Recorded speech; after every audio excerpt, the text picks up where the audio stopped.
Les damos la más cordial bienvenida a este ciclo de conferencias denominado Medios Alternativos de Solución de Conflictos Jurídicos, organizado por el Seminario y Colegio de Profesores de Derecho Procesal de la Facultad de Derecho de la Universidad Nacional. Como siempre, un agradecimiento institucional a nuestra directora, a la doctora Sonia Venegas Álvarez, quien junto a su equipo nos da las facilidades para la realización de estos eventos. El día de hoy, primer día de nuestro ciclo de conferencias, tenemos la presencia de 4 profesores, ponentes, académicos especialistas en la materia de los medios alternos de solución que me permito mencionar a continuación. En primer término y en la primera oportunidad de esta primera hora tendremos la intervención de la doctora Lila Maguregui Alcaraz, a quien saludamos muy amablemente y le agradecemos el favor de su presencia. También en la primera intervención de esta primera hora contaremos con la presencia del maestro Bernardo Anuar Azar López.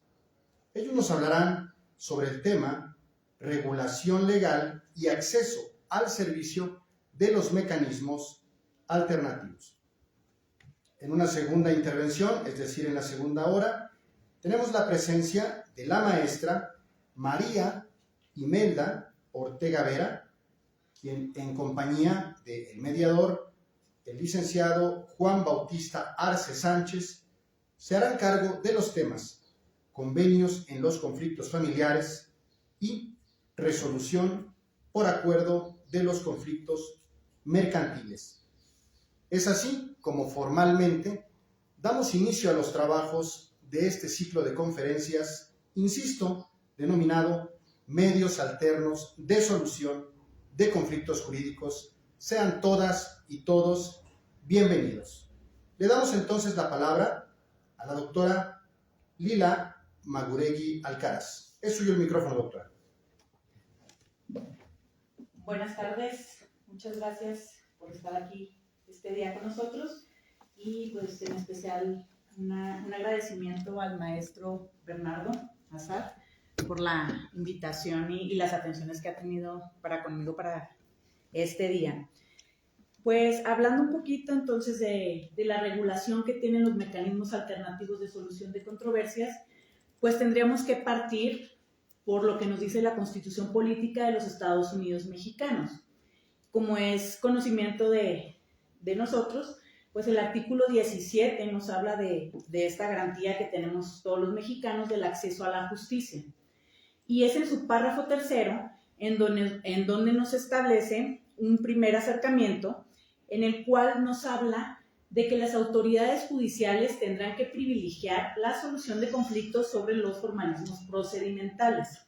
Si bien no nos habla de manera muy específica de los mecanismos alternativos, sí vemos ya un acercamiento a que ya se debe privilegiar más resolver el conflicto y no solamente por una cuestión de forma dar a favor o en contra de alguna de las partes.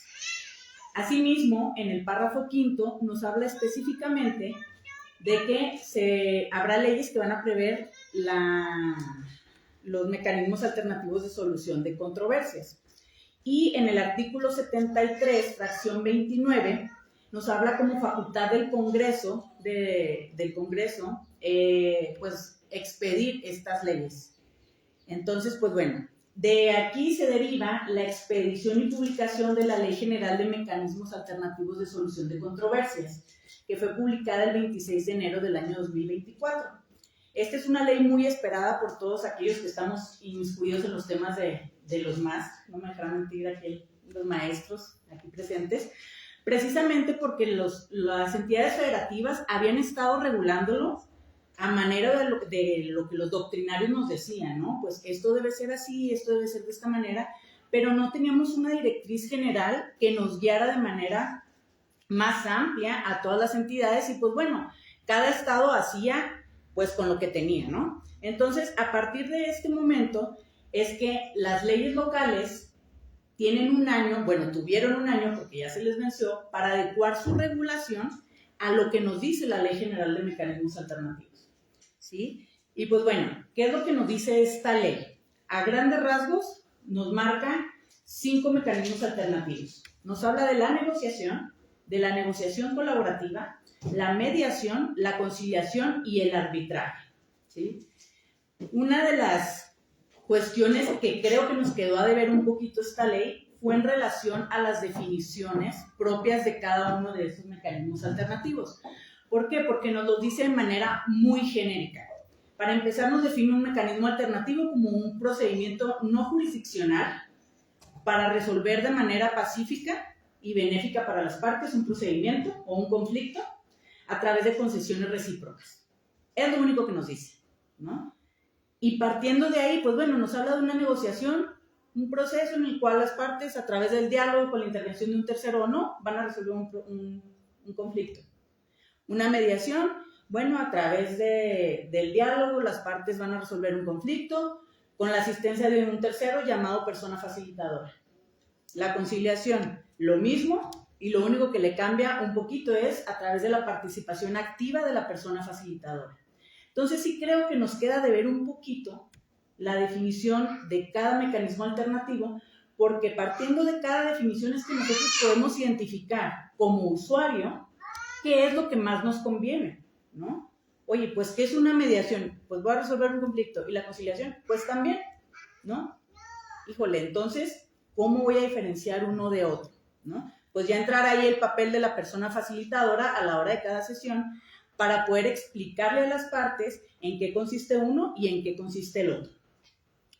Algo muy positivo que tiene esta ley es precisamente que las personas facilitadoras tienen este reconocimiento en todo el país.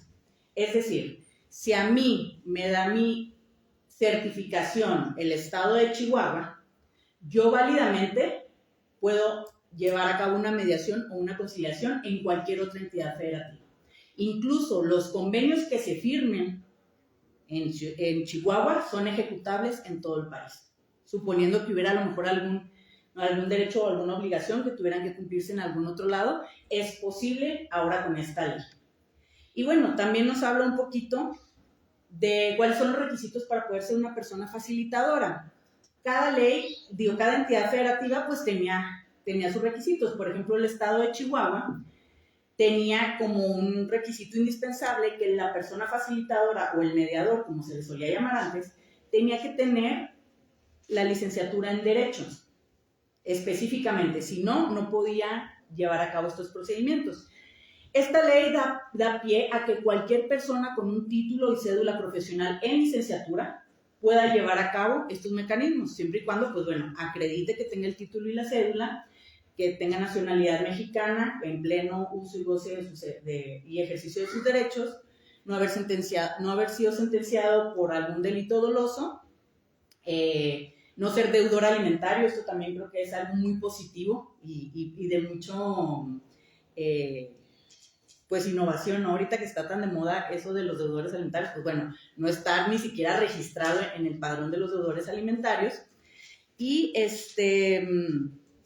pues bueno, da pie precisamente a esto, ¿no? Y aprobar las evaluaciones, pues que cada entidad federativa les marque, poniendo un límite de horas de capacitación, que son 120 horas como mínimo para ser persona facilitadora, y si aparte quiere llevar procesos restaurativos dentro de una mediación o una conciliación, debe acreditar 60 horas adicionales en especialización de procesos restaurativos, ¿sí?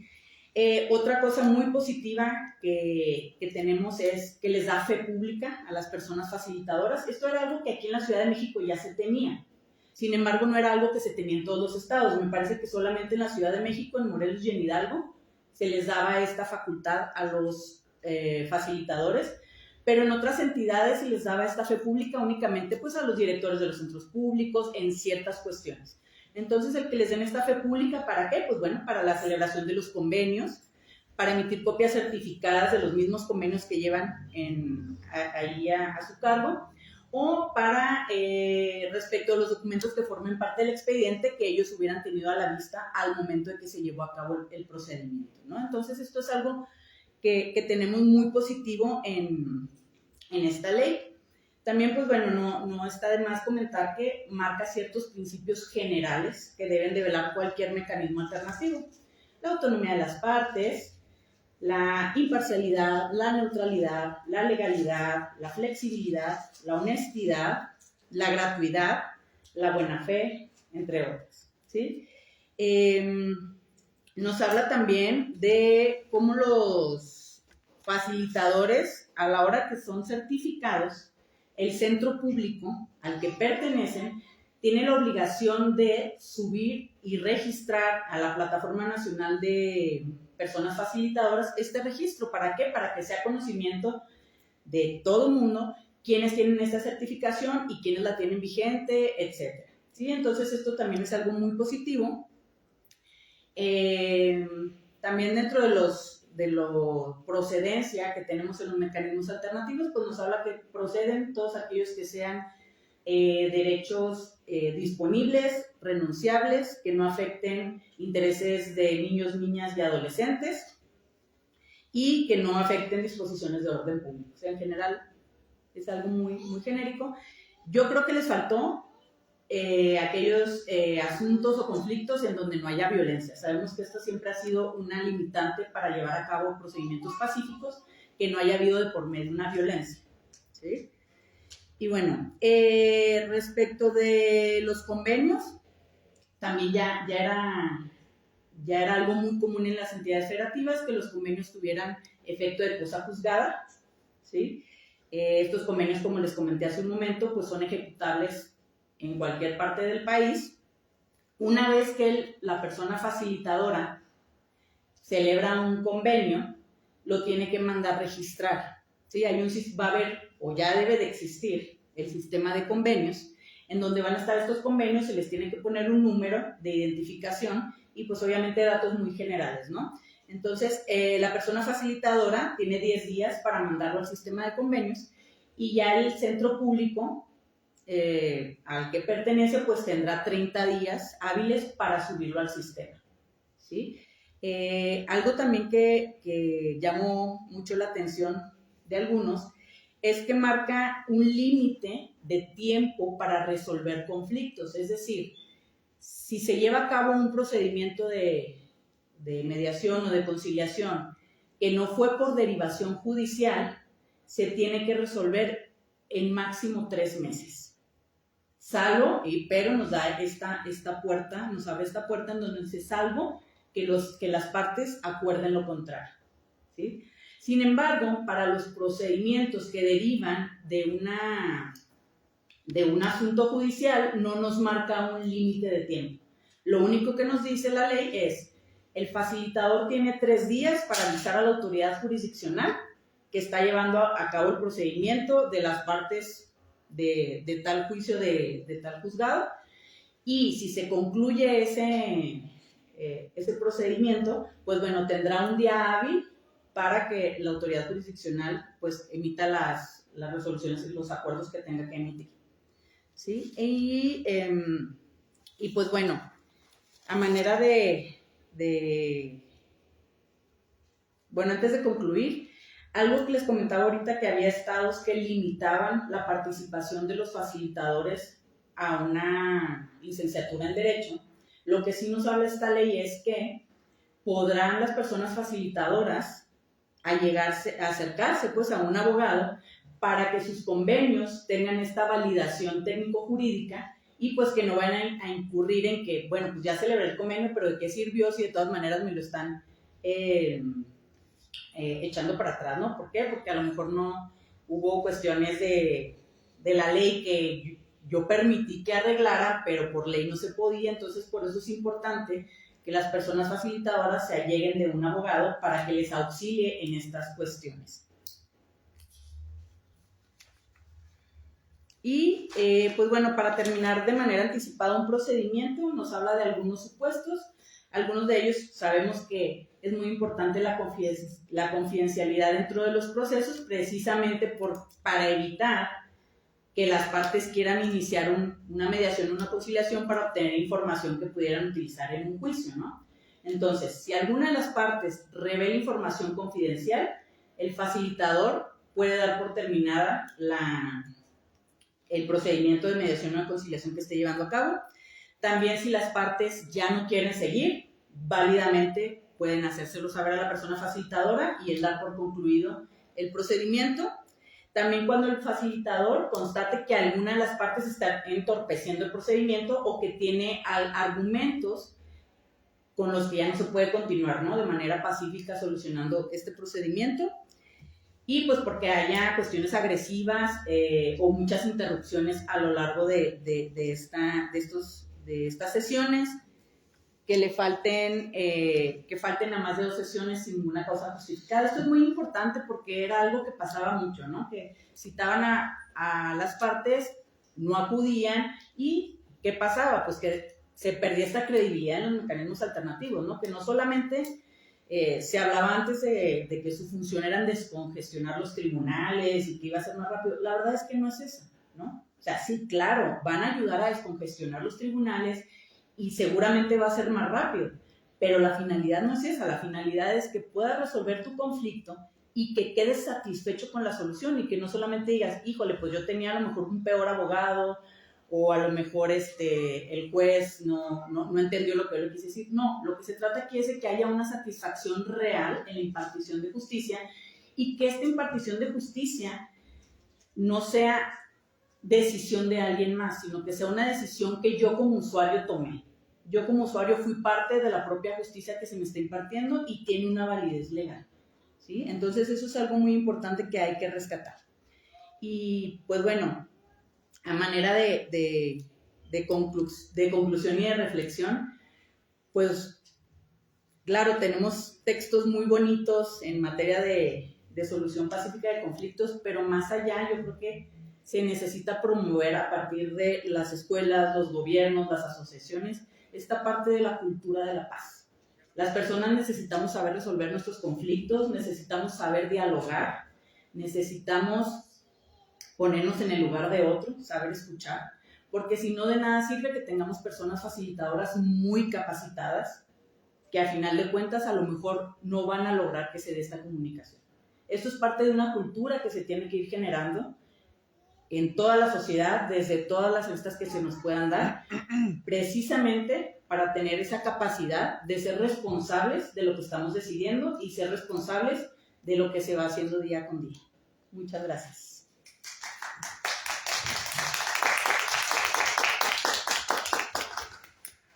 Agradecemos muy sentidamente la intervención de la doctora Hilda Maguregui.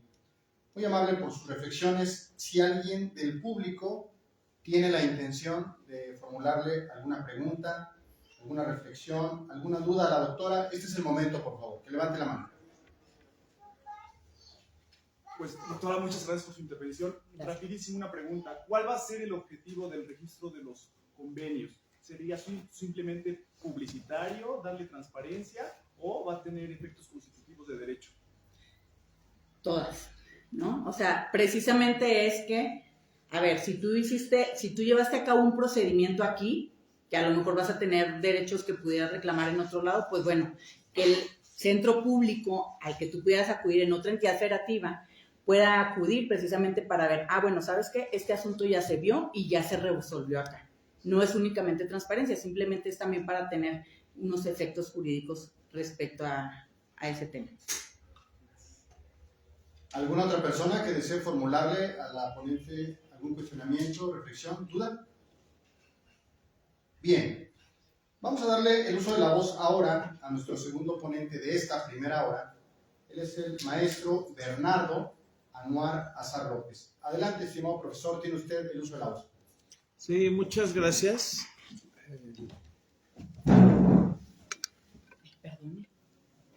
Gracias, cámara. ¿Qué tal? Muy buenas tardes.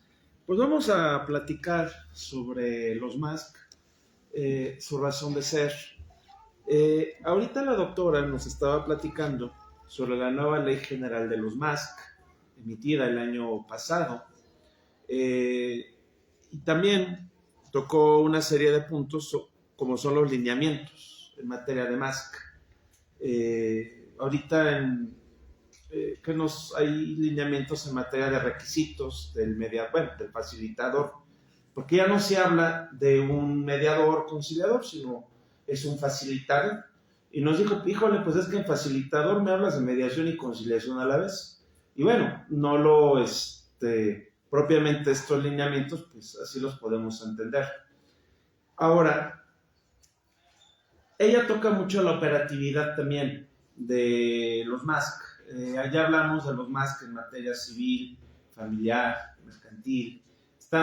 Hablamos, si me permiten una palabra fácil, homologar diversos requisitos a nivel nacional. Nos decía, bueno, teníamos el conflicto eternamente de que cada ley, pues, ¿qué decía? Pues decía diferentes cosas, incluso hasta para ser mediador público o mediador privado. Nos hablaba del estado de Chihuahua. A mí me interesaría, una vez que ella tocó esos puntos, para no estar repite y repite lo mismo, hablar sobre el Código Nacional de Procedimientos Civiles y Familiares. Hay unos materiales que por ahí estamos elaborando, que también los estuvimos estudiando, analizando y creo que todavía los sigo examinando, sobre cuál es el papel, aparte de la Ley General de los MASC y de los lineamientos que nos acaban de publicitar en el Boletín Judicial del Tribunal Superior de Justicia. Esos lineamientos que ya mencionó los acaban de publicitar el Poder Judicial de la Ciudad de México. Entonces, pues bueno, hasta para efectos ya de publicidad ya los tenemos vigentes en la Ciudad de México. Pero hay una ley que no podemos perder de vista, que es el Código Nacional de Procedimientos Civiles y Familiares. Y cuando lo estamos analizando, las 10 partes en que está dividido, pues vamos viendo que los MASC prácticamente están dispersos en varias partes de ese código. Y luego hay unas partes del código que no les llama MASC, ni habla de facilitador o facilitadora, pero resulta que están ahí metidos. Me acuerdo de una antigua maestra que tuve en la primaria Benito Juárez, donde tuve el gusto de estudiar. Y ahí estudió un expresidente, el licenciado José López Portillo y Pacheco, por cierto. Y ella nos decía, cuando nos explicaba la matemática, era una maestra de edad avanzada, me acuerdo, y nos decía, antes de darnos la clase, nos decía, jóvenes, la matemática es una metiche. Y voy a copiar esas palabras de esa docente que tuve en educación básica. Y yo las voy a copiar en el Código Nacional, porque resulta que el Código Nacional también es un metiche. Es un metiche, podemos hablar de régimen de supletoriedad también para la ley de amparo, pero me encantaría platicarles de eso, pero desafortunadamente me estaría desviando del objeto u objetivo de esta charla. Entonces estamos con los MASC, porque resulta que ahí habla de muchas facultades de los notarios públicos y de los corredores públicos. Y no les llaman ni facilitadores, ni mediadores, ni conciliadores. Me diría un docente de aquí que fue director de la Facultad de Derecho, vamos a quitarles calificativos a los papeles. Así es, le quitaron el calificativo, pero resulta que sí lo es. No sé si me estoy explicando. Yo me llamo Bernardo Anuar, esos son mis nombres de pila, pero pues resulta que en alguna parte hacen alusión a mí, pero nunca dicen mis nombres, pero me están aludiendo. Y el notario público, vean ahí, les voy a poner nada más un ejemplo, nada más uno, y es en el divorcio bilateral. Ahorita están facultados para celebrar un divorcio bilateral ante un notario. No estoy diciendo que el oficial del registro civil ya perdió las facultades, yo no he dicho eso, claro que las tienen, pero el código te dice, oye, pero también puedes ir con un notario público. Claro, bajo ciertos requisitos. Tampoco la ley es tan benévola. Nos dice, oye, tiene que ser que estén pues, sin hijos, y si tienen hijos, que sean menores de edad, y que no haya ningún conflicto patrimonial sobre ellos. Entre otros requisitos que ordena esa legislación. Otro ejemplo, la PEI de RIND. Ahí perfectamente puedes contratar a un notario público. ¿Cuál es el conflicto? Ninguno. Mientras no haya ningún conflicto jurisdiccional, ahí entra el notario. Sin ningún problema. Y ahí cuando dijo que el notario es mediador, conciliador o facilitador, pues aseguro que nunca lo dijo la ley. nunca lo ha dicho, pero ¿qué crees si lo eres? Entonces tenemos un código metiche en varias materias. Digo, lo encontramos metiche hasta en control de la constitucionalidad. Y un código metiche en los MASC. Porque tenemos una ley específica, lo dice la reforma constitucional del 15 de septiembre de 2017. Dice, oye, Congreso de la Unión, me emite la Ley General de los MASC. Hubo omisión legislativa, se promovió un amparo, y resulta que quien ganó el amparo ganó, pues que se emitiera la ley. Y el Congreso General, como está establecido en nuestra Carta Magna, resulta que emitió esa ley. Y aquí la tenemos, desde luego. Y en esa ley va de la mano con el Código Nacional de Procedimientos Civiles y Familiares. Pero el Código Nacional hace mucha alusión a los MASC. Y a veces ni siquiera una disculpa, ni siquiera menciona nombres ni apellidos. Pero ahí está, otro ejemplo. ¿Cuál es una razón para que un juzgador, en un juicio oral civil o familiar, cuál es la razón? Una razón para que me pueda suspender la audiencia de juicio. Y lo establece la ley. Le da la facultad, desde luego. Te dice, tú la puedes suspender siempre y cuando el asunto, el litigio, se pueda ventilar por los MASC. Entonces, pues ahí el juez o juzgador, si me permite, les digo, no es correcto que ocupe palabras fáciles. A veces se puede rayar en la vulgaridad. Pero trato de esclarecer lo más que pueda lo que estoy diciendo. Sin, desde luego, rayar en la vulgaridad. Y menos en la majadería. Es que aquí el juzgador, si hablamos un poquito como americanos, tiene las facultades de management, si fuéramos norteamericanos. Porque aquí el juez, o jueza, o juece, el juzgador, pues, porque puede ser juez, el magistrado, también, que en segunda instancia lo permite perfectamente el Código Nacional. Resulta que no es nada más una autoridad, que claro que lo es. Yo no he dicho que no lo es, claro que sí lo es. Nada más que también tiene el management. Y también resulta que es un administrador del conflicto. Porque la ley lo está facultando. Y esa facultad ahí lo dice en la audiencia de juicio. Si él o ella está diciendo el conflicto que se está ventilando, él sabe muy bien que se puede llevar por los MASC. Perfectamente pueden incitar a las partes y por lo menos recordarles, si ustedes quieren de manera diplomática, pueden resolverlo esto así, recordárselos por lo menos. La ley se lo permite. El juez que haga eso no está violando la ley. Y resulta que puede suspender la audiencia. Y esto, ¿qué va a permitir? Que las partes incluso se pongan de acuerdo.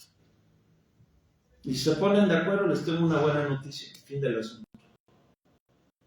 Porque resulta que el acuerdo, o que llegue a no convenio, se va a volver cosa juzgada.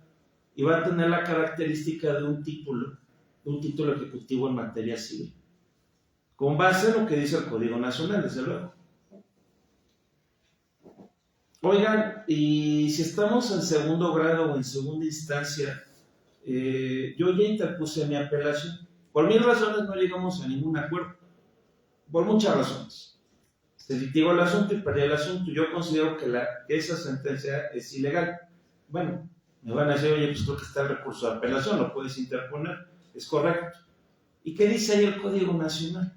Incluso una vez que se interpone el recurso de apelación, bueno, yo ya lo interpuse, después, desde luego, una vez interpuesto, mejor dicho, simple y llanamente se puede llegar a un acuerdo. Las partes pueden llegar a un acuerdo, lo establece la ley. Entonces hay que tener cuidado con ese Código Nacional. Lo he explicado varias veces en clases, en posgrado, de aquí de la Facultad de Derecho. Tiene muchas trampas. Tengan mucho cuidado. Esto se parece mucho a cuando uno está estudiando italiano. Luego tenemos el error mental. Decías que es muy parecido al español en gramática. Yo no he dicho que no. Pero ten cuidado, hay muchos falsos amigos. Y en un examen de certificación ahí simplemente lo reprueban. O sea, por esas fintas. Y el Código Nacional hace una de fintas. Es el maestro de las fintas. Ahora que viene el Mundial de Fútbol, de veras podría ser un excelente jugador de fútbol. Digo, porque de veras hace una de fintas en los términos. Que hasta cuando yo lo leo digo, espérame, vete con cuidado. Y como dicen vulgarmente, cuando estés dando la clase, ten más cuidado al decirlo. Porque hasta yo mismo me puedo revolver. ¿Qué me dice ahí? Es que la audiencia preliminar del juicio es la última oportunidad, aparentemente, en que las partes pueden llegar a un acuerdo. Y que en la audiencia no se puede. Ya les dije que el juez puede suspender la audiencia. Es una facultad que tiene. No es una obligación que no lo establece así la ley, pero si lo hace, no está violando la ley. Y lo hacen, de hecho, en la práctica. Oye, después de que ya estás en segundo grado, ¿pueden llegar a un convenio a las partes? Pues dice la ley que sí. Entonces ahí tengan mucho cuidado, que el Código Nacional tiene mucha injerencia también en la regulación de los MASC en materia civil y en materia oral. Pero espérenme, no he terminado. Como nos explicaba mi gran maestro, el doctor Cipriano Gomelar, también están los juicios especiales, y sí, ya los estaba olvidando. Y en un juicio de arrendamiento inmobiliario existen los MASC, claro que sí. O sea, hace mucho hincapié el código, los juicios especiales. Oye, pero en un hipotecario oral, yo te digo que sí, porque lo establece la ley. Es el mismo código quien lo está facultando. Entonces el código te dice, nosotros vamos a jugar a que el juez va a ser una autoridad, pero también va a ser un administrador del conflicto. Entonces estamos diciendo que el juez, el órgano jurisdiccional, el órgano juzgador, simple y llanamente, también, aparte de resolver, tiene la facultad de estar permanentemente recordándoles a las partes de que existen los MASC. Pueden llegar a un convenio. Nada más que tengan mucho cuidado. Contra los MASC no procede un recurso en materia civil y en materia familiar. Y una vez que llegamos al convenio, se tiene que ir a registrar. Y es cosa juzgada y es título ejecutivo civil. Ya no puedo recurrirlo. Porque, bueno, no existe recurso, no va a promover un amparo. Bueno, sí puedes, pero no va a proceder. ¿Ok? Nada más que hay un pequeño detalle. Y ahí es donde yo meto en problemas a mis estudiantes. Yo me encargo de revolver más las cosas. Entre más me preguntan, creo que me he vuelto experto en revolver más las cosas. Y yo mismo me revuelvo más. Y cada vez que puedo me revuelvo más. Oigan, y si las partes celebraron un contrato de transacción, no hubo mediación, yo no llamé al mediador público, nunca se enteró el Centro de Justicia Alternativa, no contraté a ningún mediador privado, jamás le marqué por teléfono, nunca se enteró. Pero resulta que llegamos a un contrato de transacción antes del procedimiento, e incluso durante el procedimiento. Voy a revolver más esto. Y las partes pues dijeron, ok, ya no queremos más problemas. Y es válido decir, ok, podemos ver esto, ok, nos queremos poner de acuerdo. Y celebramos el contrato de transacción. Y les quiero meter ruido. El juez o la jueza tiene que acordar algo. ¿Va a tener que acordar algo? Y dice, no, sí, procede. Ok, a ver, espera. ¿Pero qué crees? En ese acuerdo yo considero que es ilegal. Digo, ya las partes aquí, pues ahí más o menos nos pusimos de acuerdo. Pero yo considero que ese acuerdo que dicta el juez o la jueza, resulta, para mí es ilegal. ¿Y yo qué hago como abogado? Se promueve amparo indirecto. Hay jurisprudencia sobre eso. Oye, ¿te vas contra el contrato de transacción? No, yo no dije el contrato está. Me voy contra el acuerdo del juez que lo acordó. Entonces también tengan ahí mucho cuidado. Ahorita hagan de cuenta que estoy jugando con ustedes a la salpicadera. A salpicarles ideas, por supuesto, correctamente ordenadas. Digo, o al menos eso intento. Por honestidad hacia mí, primero. Pero, pues aquí les estoy jugando, hagan de cuenta, no sé si ustedes, bueno, cuando había Sábados de Gloria en mi generación todavía había. Digo, los disfruté ahorita, desde luego que ya dije, ya no, está prohibido, ya sé que eso está mal, desde luego. Pero bueno, pues jugamos luego con unas pistolitas que te rociaban como agua. Pues hagan cuenta que estoy jugando con esa pistolita, que ahorita le estoy rociando agua a todos ustedes. Entonces, esta ley general de los MASC también tengan cuidado. Están los MASC en materia administrativa. Y ahí viene otro detalle, porque el Tribunal Federal de Justicia Administrativa me dice la ley, vas a tener tu centro de justicia alternativa. Diríamos en mi generación, oh my God. Y ahí viene lo mejor, porque también en materia, en procedimientos administrativos, también estamos cuando hay con los más. Damas y caballeros, se los digo a manera de mención, y ahorita se los menciono, pero no lo he estudiado. En la semana pasada se emitió una nueva ley en materia de contratación pública. Se emitió una nueva ley en materia de arrendamientos y adquisición de bienes. Es nueva. Bueno, o sea, así lo dice el diario oficial de la Federación de la semana pasada. No me acuerdo si fue el martes o miércoles o jueves. Ahí búsquenle, pero ahí les digo, si ustedes le dan link a ese código QR, el seminario tiene redes sociales.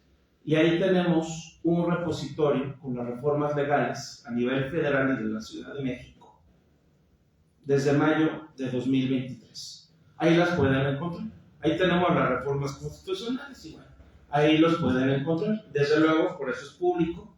Están las redes sociales en Facebook, de Twitter, bueno, pues ahora es X, y ahí van a encontrar esas reformas. ¿Y qué decía? Bueno, no he leído esas leyes, y se modificó la ley de obras públicas. ¿Y eso qué tiene que ver con los MASC? Bueno, al menos no he estudiado esas reformas, pero antes de esas reformas, esas mismas leyes te decían, si tú contratas con una Secretaría de Estado, como particular, en una contratación pública, y resulta que tuvimos un conflicto por lo que sea, ok, te puede decir, esto puede terminar en Tribunal Federal de Justicia Administrativa si lo contrataste con una Secretaría de Estado. De Estado, la respuesta es sí, espérame, y los más, espérame, también existía la previsión de los arbitrajes. Tengo que revisar esas reformas, pero estaba ahí previsto, o sea, en una obra pública, yo perfectamente me podía ir a un arbitraje privado. Y ese arbitraje privado, mis grandes juristas, no está regulado por la Ley General de los MASC, que está regulado por el último título del Código de Comercio. Entonces les digo, tengan cuidado. De veras que este tema, si lo lográramos convertir en un jugador de fútbol, de veras podría ser mejor que hasta Maradona, que me tocó verlo afortunadamente jugar. De veras, ¿se acuerdan de Maradona? Los que amamos el fútbol. ¿Qué se decía en México 86? Todo el mundo decía, a Maradona en el equipo que lo pongas, ese equipo lo haría campeón. De lo bueno que es. Pues hagan de cuenta que aquí queremos un jugador mejor que Maradona y Messi. Bueno, yo amo el fútbol argentino, lo adoro,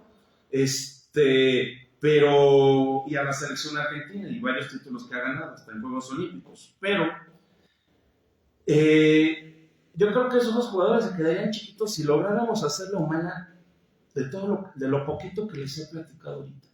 Porque tiene unas dribladas, unos dribles y una velocidad que dices, Dios mío, no sé si habrá algún equipo de fútbol que le pudiera ganar a ese jugador. O sea, si existiera como persona, ¿no? Yo creo que sería imbatible, porque en materia administrativa viene aquí otro detalle. Me van a decir, oiga, pero también está la Ley Federal de Responsabilidad Ambiental y ahí se prevé más en materia ambiental.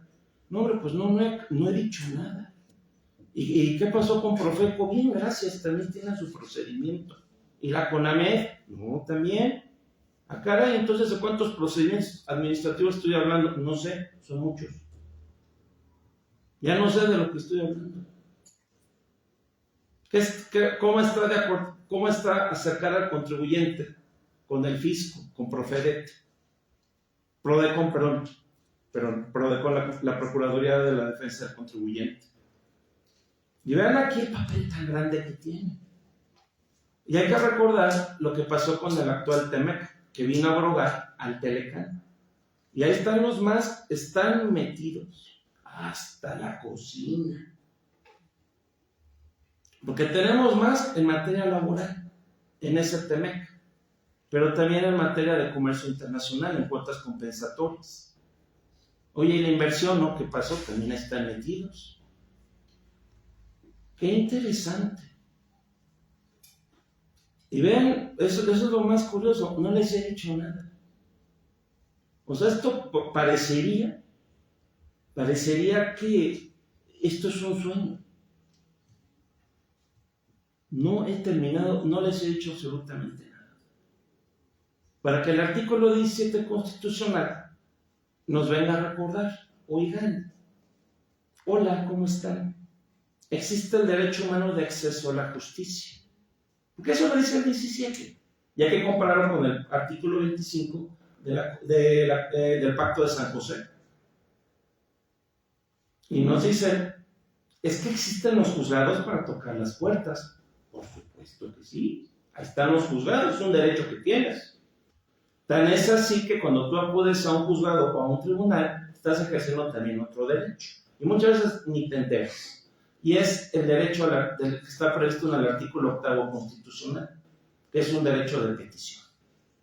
Yo siempre lo relaciono. Toca las puertas de un tribunal, es el derecho de acceso a la justicia, pero también tienes derecho. Es un derecho de petición el que estás ejerciendo. Y le estás tocando la puerta al Estado, al gobierno, para decirle, oye, vengo a solicitar un servicio público. La administración de justicia es un servicio público. Entonces, y te dice el 17, oye, espérame. Están ahí los tribunales.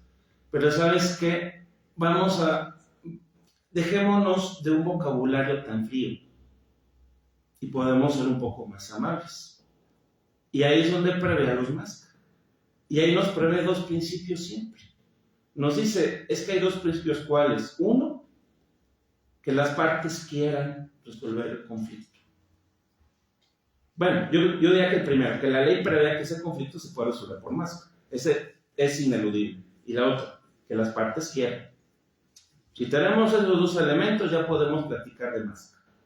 Si nos falta uno, ya no hablamos de máscara. Hablaremos de otra cosa, pero ya no son máscara. Pero viene un tema muy interesante. ¿De dónde derivan todos los máscaras? Me dirán, bueno, pues es una pregunta muy fácil de contestar. No nos dijo que el 17 sí, claro. Pero ¿dónde empezaron? Antes del 17 constitucional. ¿En dónde empiezan? Acuérdense que todos los más tienen una raíz en común. ¿Y cuáles son? Que es el contrato de transacción. Si me quitas el contrato de transacción, dejas sin alma a los más. Es su alma. Porque al final de cuentas, alguien dijo, y los romanos tenían mucho sentido común también. Oye, pero es que hay maneras de resolver el conflicto un poquito más amables. Los romanos se dieron cuenta de eso. Si ustedes ven cómo se desarrolló el procedimiento romano, hablamos de jueces. Cuando algún romano dijo, oye, ¿por qué no hacemos jueces que se dediquen a eso? Bueno, alguien tuvo esa brillante idea. Pero antes de esa brillante idea, ¿qué existió? ¿Qué figura jurídica existió? Y fue la figura del árbitro. El arbitraje en Roma casi nadie habla de él. Pero ahí está. O sea, antes de que el juez existiera como lo conocemos, como un servidor público, el romano te dijo, oye, pero creo que hay unos juristas que tienen fama de que saben mucho de la vida y de derecho, y tú puedes acudir a un gran conocedor del derecho. Y ese conocedor, y no hablo de conocedora porque ustedes saben muy bien que lamentablemente en el derecho romano la mujer pasaba a quinto término. Ojo, no es una declaración machista, desde luego que no. Y es lo que les digo a mis alumnos de Derecho Romano 1. Yo nada más vengo a repetir lo que dice la historia, porque desde luego que yo no estoy de acuerdo con eso, pero sí las dejaban en muchas cosas, pues las dejaban con todas las de perder, desafortunadamente. Entonces, ya está el arbitraje.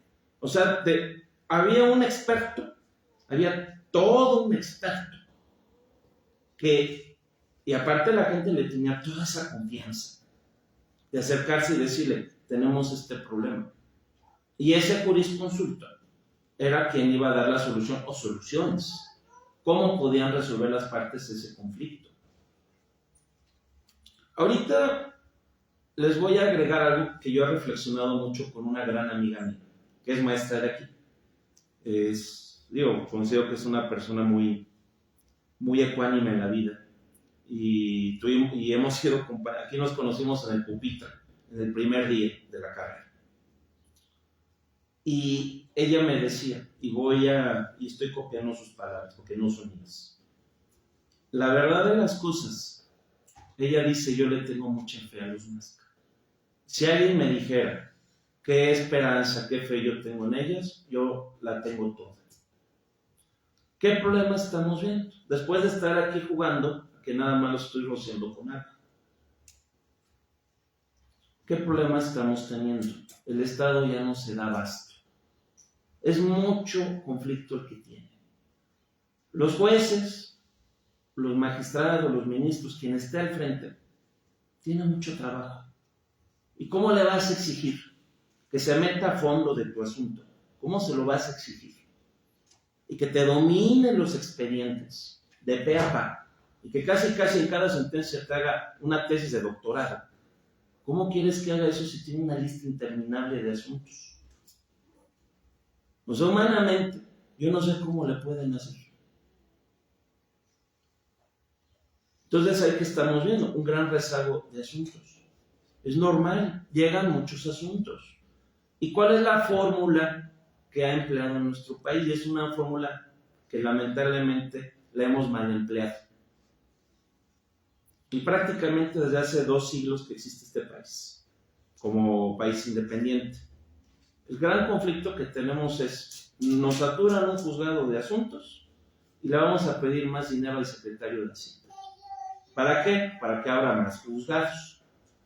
Cuando hay dinero, okay, se abrirá otros. Si no lo hay, pues espérenos. Son los recursos que tenemos. Muy bien. Pero cuando se logran abrir, pues lamentablemente ya se abre un tribunal. Y no me importa la materia que sea, es porque ya están saturados los otros. Y ya nació un tribunal saturado de trabajo.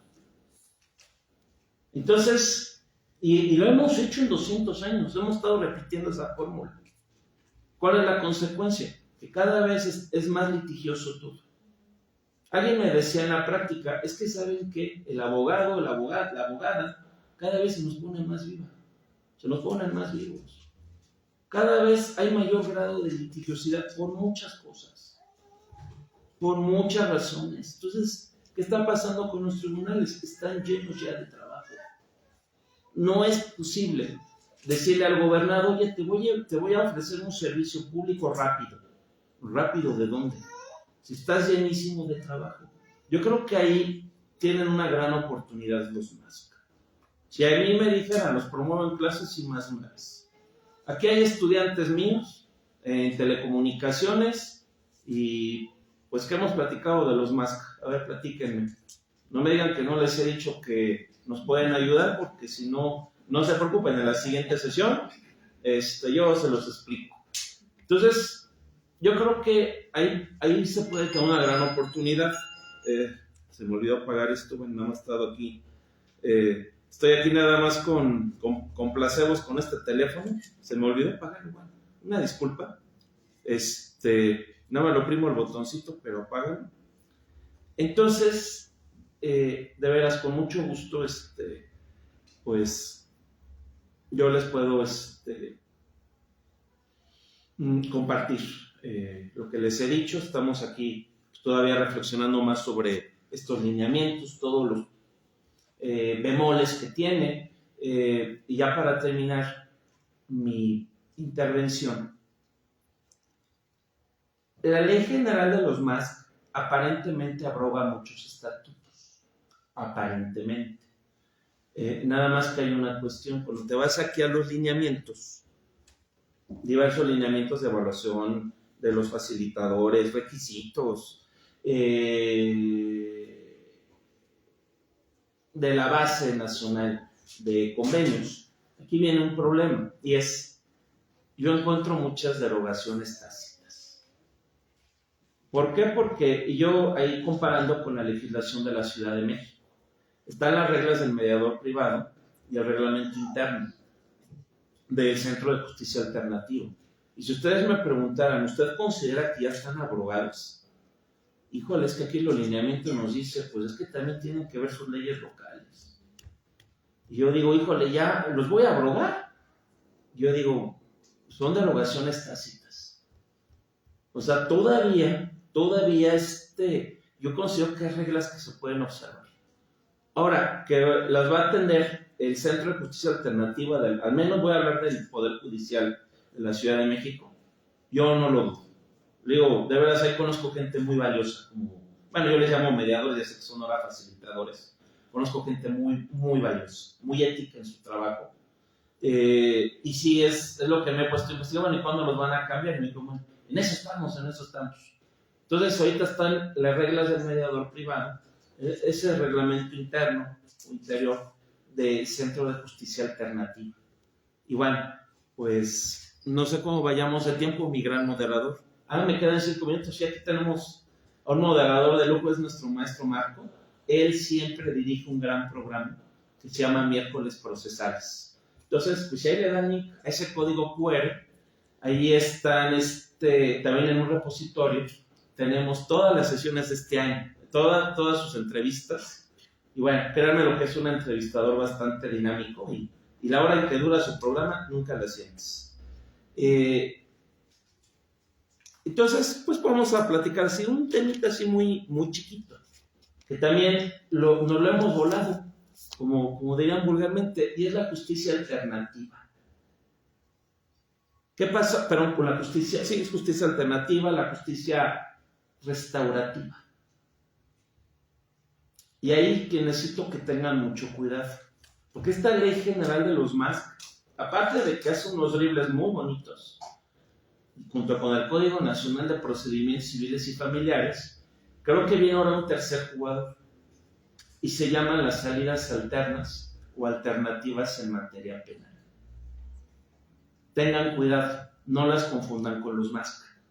Luego uno dice, es que los MASC en materia penal, no, espérame, son salidas alternas o alternativas en materia penal.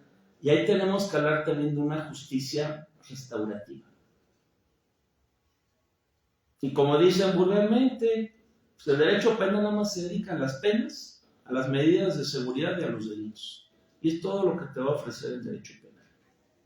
Y alguien nos vino a decir, oigan, pero es que el derecho penal no se dedica a restaurar, y no. Me temo que quien ame de aquí el derecho penal se va a llevar su primera decepción. El derecho penal no va a hacer eso. No lo hace ni lo hará tampoco.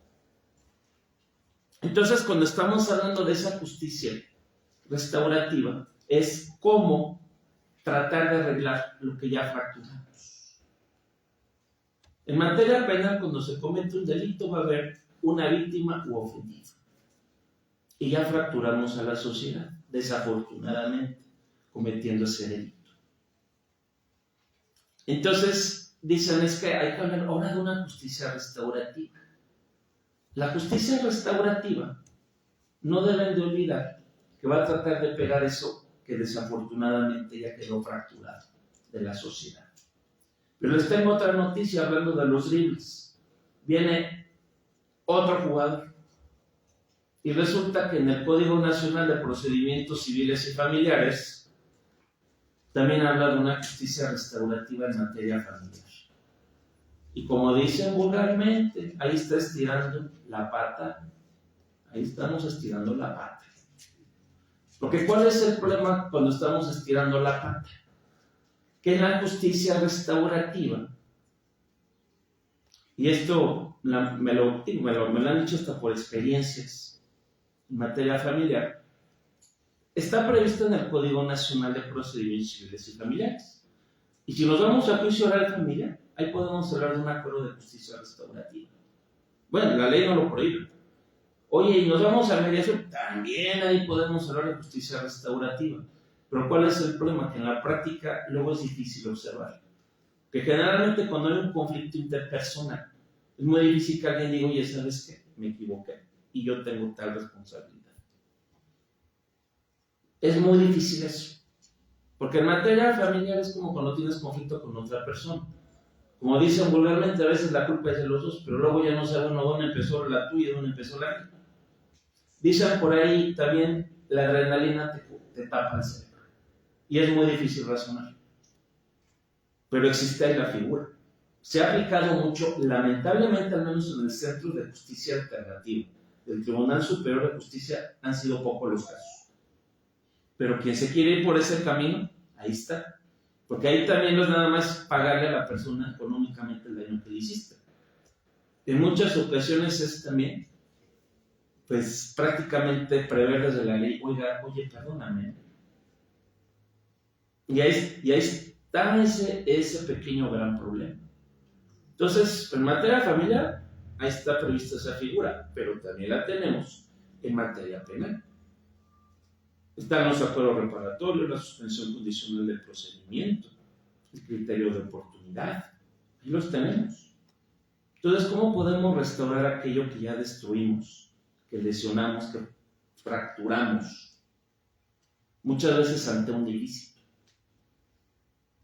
¿Cómo tratar de que este tema lo llevemos, que tenga ciertos efectos terapéuticos? Nada más no olviden algo. Los MASP y las salidas alternas pueden tener efectos terapéuticos. Vamos a pensar que sí. No tenemos por qué pelearnos con eso. Nada más que ahí viene otro detalle más grande. Y nunca lo olviden. Nunca confundan todas estas herramientas que prevé la ley a final de cuentas. No las confundan con una terapia psicológica. Que también ahí cuando los empezamos a estudiar decimos, es que son como sesiones psicológicas. No son eso. Afortunado o desgraciadamente no son eso. Correcto, pero sí nos podemos auxiliar a otros profesionistas. Muchas gracias.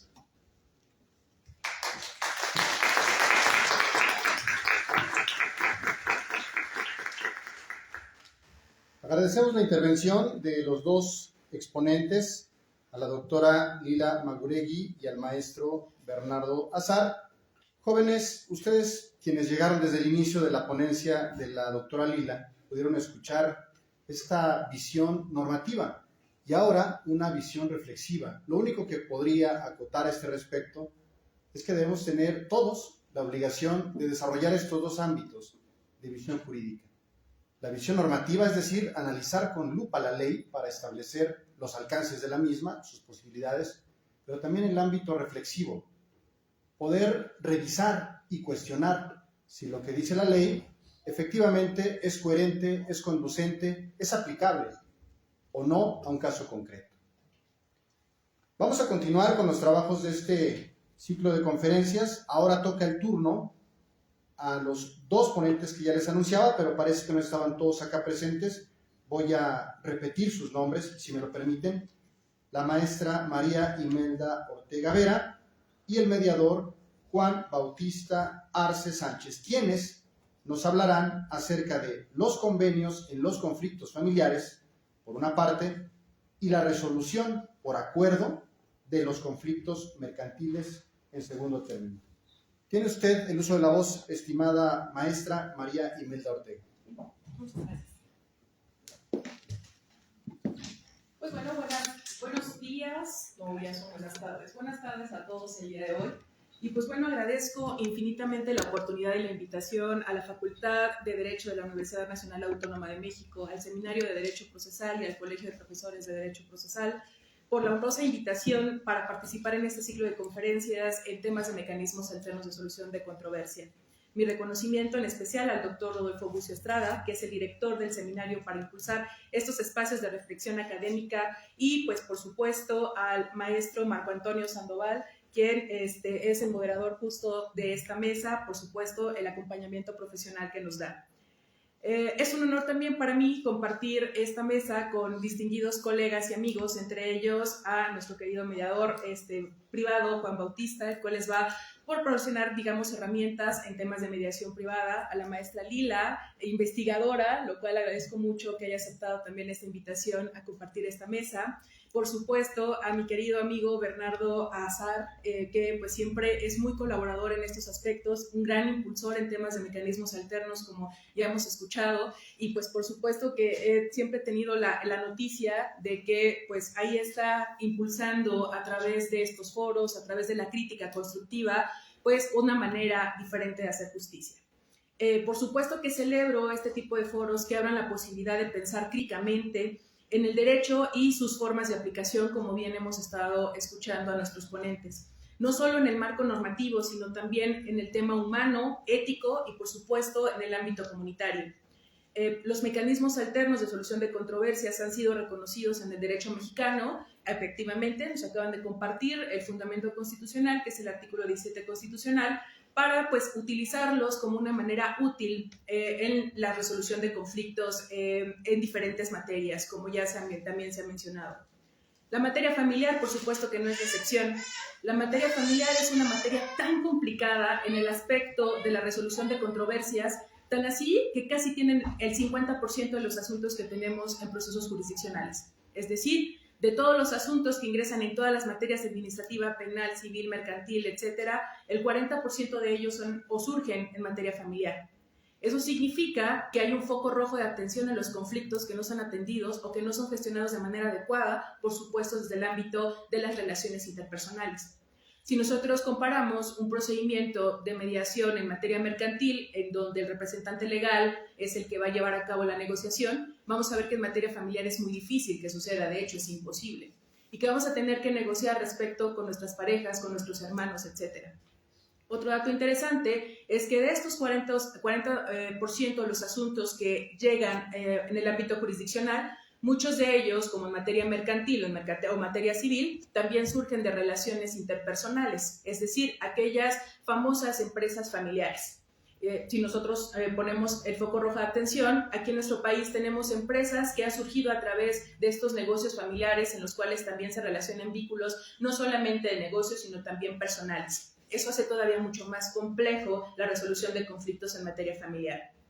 Es importante tomar en consideración que los conflictos se atienden o se abordan de diferentes formas y la materia familiar es un área muy particular para su abordaje, ya que entre más existe esta relación bilateral entre las partes involucradas, mucho más potencializadas se van a encontrar las emociones. Una de las características que tiene primordialmente el conflicto es que pues genera justo este sistema de emociones que nos hacen actuar de repente de una manera no tan adecuada, porque sacan justo lo que comentábamos hace un momento con nuestros queridos colegas respecto a este, nublado de nivel cognitivo que tenemos en nuestro cerebro para poder atender a una respuesta. Y nos encontramos que de repente este sistema cognitivo de razonamiento tiene que ver con una defensa. Y entonces actuamos de manera defensiva y cada uno de ustedes se preguntará cómo actúan cuando tienen miedo, cuando están enojados o cuando se sienten vulnerables o vulnerados. Es importante tomar en consideración que los mecanismos alternos de solución de controversias crean en todo caso un panorama distinto a la solución de controversias que tenemos en el ámbito jurisdiccional. Hoy por hoy, a estas alturas del partido, tenemos bastante difusión, pero siempre ha sido importante tener estos espacios o estos foros en los cuales analicemos si realmente la norma garantiza en todo caso que su aplicación en primera instancia y por supuesto sean efectivas. Hemos sabido a través de la historia que el Estado ha tenido el control de todos los mecanismos para la impartición de justicia, tan así que tenemos los tribunales y que si bien es cierto, parafraseando a mi querido maestro Bernardo, tenemos en tela de juicio que tenemos tribunales totalmente saturados. Y que si bien es cierto, hoy por hoy se está dando impulso a estos mecanismos alternos para poder despresurizar, digamos, hasta cierto punto, esta sobresaturación que tenemos en procesos judiciales, concuerdo con la maestra Lila, esa no es la panacea. La panacea es un cambio de cultura, la panacea es un cambio de estructura en la manera en la cual nos replanteamos la solución de conflictos, que en primera instancia se ha considerado que un conflicto tiene una connotación totalmente negativa, en la cual nadie quiere reconocer que se tiene un conflicto, una controversia, porque eso refleja en el estigma social una connotación bastante negativa. Pero también lo importante que hay que tomar en consideración es que las personas que hoy habitamos gran parte del planeta, en su mayoría tienen un constructo único de solución de controversias y es el Poder Judicial. Un Poder Judicial en donde nos han, implementado la idea de que el juez es quien va a resolver el conflicto y que en todo caso es el impartidor de justicia. Tan así que los poderes se llaman justo el Tribunal Superior de Justicia. Vamos a ver que en el litigio hoy veo muchas caritas jóvenes y es importante tomar en connotación que tarde o temprano ustedes van a ser los operadores del sistema y que tarde o temprano van a ser ustedes los jueces, los magistrados, los facilitadores que van a operar justo este sistema judicial y se van a enfrentar a una realidad totalmente diversa, que la justicia no se encuentra en tribunales. Es decir, la justicia no satisface el hecho o la existencia de que existan tribunales. ¿Y por qué podría hacer esta retórica tan importante respecto a si los tribunales imparten justicia o no? Pues vamos a poner en claridad este sistema. Tenemos en la litis un proceso en el cual tenemos a dos contrincantes, en donde cada una de las partes lo que va a buscar en su procedimiento judicial es darle, que le dé el juez la razón. Es decir, a través de pruebas, a través de ciertos argumentos, va a poner sobre la mesa quién tiene mejores argumentos para poder demostrar que tenemos mejor derecho que la otra parte en un proceso judicial. El tema aquí, y voy a replantear y voy a citar efectivamente a mi querida Sínodo en el posgrado, cuando ella comentaba y decía que la labor de los abogados hoy en día, y que siempre ha sido así, y que no se visualizaba hasta en ese momento que ya estaba cursando un posgrado, que realmente los abogados somos aquellas personas que acompañamos a individuos que ponen su confianza extenuadamente en nosotros y que nos ponen en nuestras manos lo más importante que tienen en su vida. Entre ellos, su patrimonio, su libertad, por supuesto su seguridad y por supuesto también su familia, hablando de temas familiares. Si nosotros somos unos malos abogados, por supuesto que nuestra resolución no va a ser justa. Y aún así, la resolución que emita en un procedimiento judicial un juez no significa que las partes sientan efectivamente que han tenido un proceso justo, hablando del proceso, ni tampoco una resolución justa. En materia familiar es muy común que las partes que inclusive están en disputa por la guardia y custodia de los infantes terminen en una postura en donde me quedé con la guardia y custodia pero no me siento satisfecho, no es lo que quería. Es decir, vamos a recordar que una de las panaceas que se ha formado a través del Poder Judicial es que estos entes tendrían en todo caso que velar por los intereses y mucho más en materia familiar de las infancias o los sectores históricamente vulnerados. No me gusta decir que son vulnerables porque pareciera que las personas que están en situación de vulnerabilidad son todas aquellas que han nacido con esa connotación. La realidad no es así. La realidad nos rebasa de esta situación porque realmente son sectores vulnerados porque la misma sociedad ha creado sus condiciones de vulnerabilidad.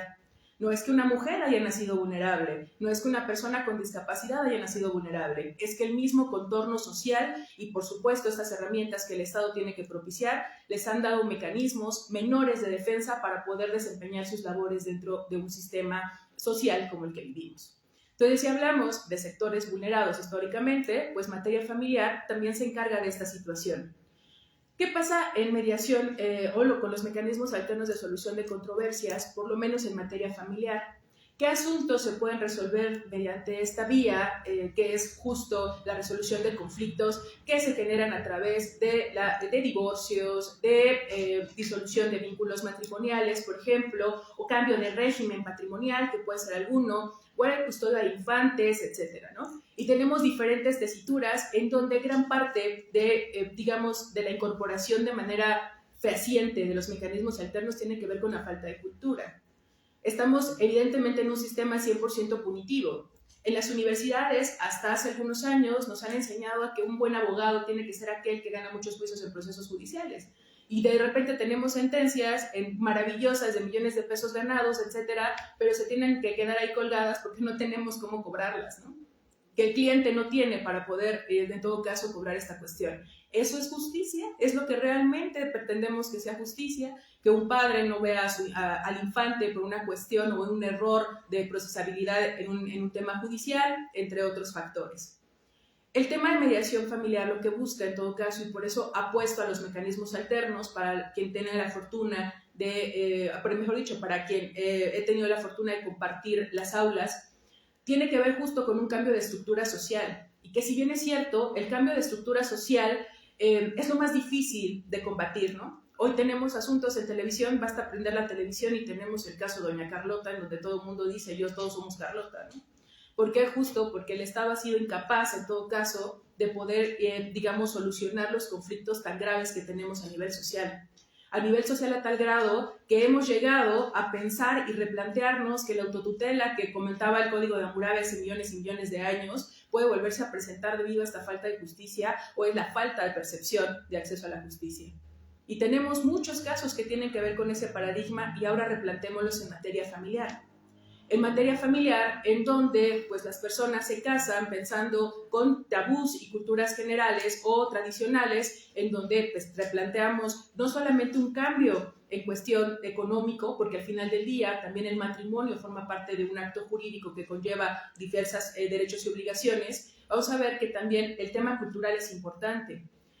Yo recuerdo mucho, por ejemplo, en el Centro de Justicia Alternativa, tuve la oportunidad de trabajar algunos años y que agradezco infinitamente al maestro Bernardo que coloque sobre la mesa el labor que se realiza o que realizamos en su momento los mediadores públicos, de tratar de empatizar con cada asunto que nos llega a nuestras oficinas o a la mediación privada. Y tiene que ver también con un cambio cultural. Recuerdo mucho, por ejemplo, un asunto en donde había 2 personas que estaban buscando el divorcio. La razón, y además la guardia y custodia de uno de los infantes, la razón primordial era un tema cultural. Era un tema cultural en donde la mamá había tomado la decisión de interrumpir uno de sus embarazos, es decir, el segundo embarazo, y decide abortar, ¿no? Sabemos que aquí en la Ciudad de México, pues no es un delito el abortar, pero cuando se entera el varón, evidentemente, pues en un tema cultural, en un tema evidentemente en donde no se siente afectada justo esta confianza, en donde forma parte de la relación conyugal justo esta situación de confianza y, digamos, de tomar acuerdos de manera conjunta, pues él decía que se sentía decepcionado, entre otras circunstancias. Gran parte de los problemas que tenemos a nivel cultural, y se da mucho más en materia familiar, es que hemos perdido digamos, esta empatía, pero también hemos dejado de escuchar. Es decir, hoy por hoy ya no nos escuchamos. Nos cuesta trabajo escuchar al otro. Y ya no hablemos de comprender o empatizar, que es totalmente, todavía estaríamos en un nivel más complejo, ¿no? En los tribunales no nos escuchan. En los tribunales solo leemos y solamente interponemos lo que es necesario y se acabó el asunto.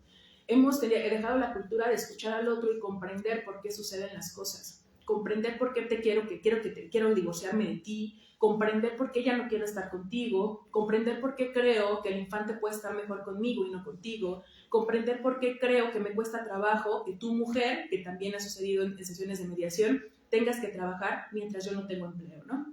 Recordemos que vivimos en un mundo en donde, por desgracia, todavía tenemos roles implantados de género, que eso, hablando estadísticamente, le ha costado la vida a muchos varones, porque la primera razón por la cual los hombres se suicidan en nuestro país tiene que ver con una falta de empleo. Y lo vamos a ver, por ejemplo, en el tema de, por ejemplo, en pandemia, en donde la tasa de suicidios fue muy alta en tema de varones porque perdieron el empleo por pandemia, ¿no? Entonces vamos a ver que también estos conflictos se polarizan también en las relaciones familiares y no logramos comprender qué es lo que está pasando.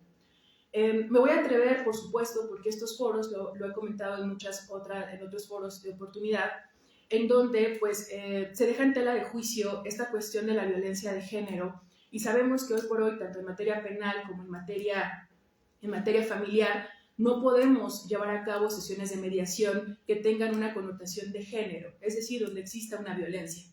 La razón es bastante entendible, pero siempre he pensado que los extremos son malos siempre.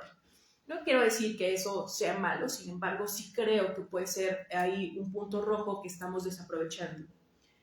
En materia familiar, ustedes lo vieron, seguramente escucharon en noticias que, por ejemplo, durante pandemia se potencializó evidentemente la violencia de género, no solamente respecto a mujeres, sino también respecto a infantes y también respecto a adultos mayores. Es decir, hay una latente constante del ejercicio de poder de ciertos individuos respecto a sectores vulnerados históricamente.